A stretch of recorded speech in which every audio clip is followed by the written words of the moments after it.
জুলাই অভ্যুত্থান নিয়ে নানা অপপ্রচার চলছে, আর তা মোকাবেলায় সাংস্কৃতিক আন্দোলনের ডাক দিয়েছেন তথ্য ও সম্প্রচার উপদেষ্টা নাহিদ ইসলাম।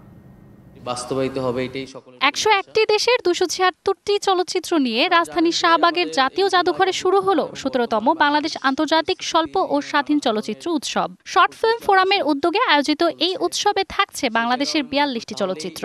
একটা ফ্যাসিবাদী শাসন কাঠামো রয়েছে। শুক্রবার বিকেলে এই উৎসবের উদ্বোধন করেন তথ্য ও সম্প্রচার মন্ত্রণালয়ের উপদেষ্টা নাহিদ ইসলাম। কিছু করতে চাচ্ছে দেশের কিনে সবাই। এ সময় তিনি জুলাই আন্দোলনের স্মৃতি তুলে ধরে বেশি বেশি চলচ্চিত্র নির্মাণের তাগিদ দেন। যে জুলাই অভ্যুত্থানের আমাদের যেই গণমানুষের অংশগ্রহণ, সাধারণ শিক্ষার্থীদের অংশগ্রহণ, সেটা এই ধরনের শর্ট ফিল্ম বা চলচ্চিত্রের মধ্য দিয়ে ফুটে উঠবে। এবং আমাদের স্বপ্ন রয়েছে সংস্কৃতি নিয়ে। আমরা মনে করি যে আমাদের ঢাকা শুধু বাংলায় না, আমরা চাই যে পুরো দক্ষিণ এশিয়াতে শিল্প সাহিত্য সংস্কৃতির কেন্দ্রবিন্দু হয়ে উঠবে। ফ্যাসিবাদের বিরুদ্ধে সাংস্কৃতিক আন্দোলন জোরদারের ডাক দেন এই উপদেষ্টা।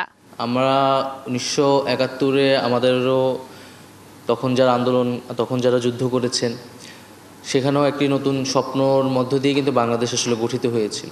তো সেই স্বপ্ন আসলে গত ৫৩ বছরে বাস্তবায়িত হয়নি, বিধায় আরেকটি গণঅভ্যুত্থানের প্রয়োজন হয়েছে।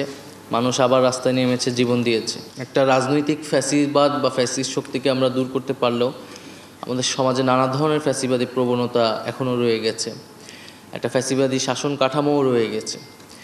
এবং ব্যক্তি এবং সমাজকে এই ফ্যাসিবাদী প্রবণতা থেকে মুক্ত করতে হলে খুব শক্তিশালী সাংস্কৃতিক আন্দোলন প্রয়োজন।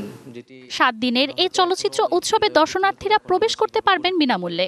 এই অভ্যুত্থানের আকাঙ্ক্ষা যেটা spirit. Manjuma Afroz Nilima, DBC news, Dhaka.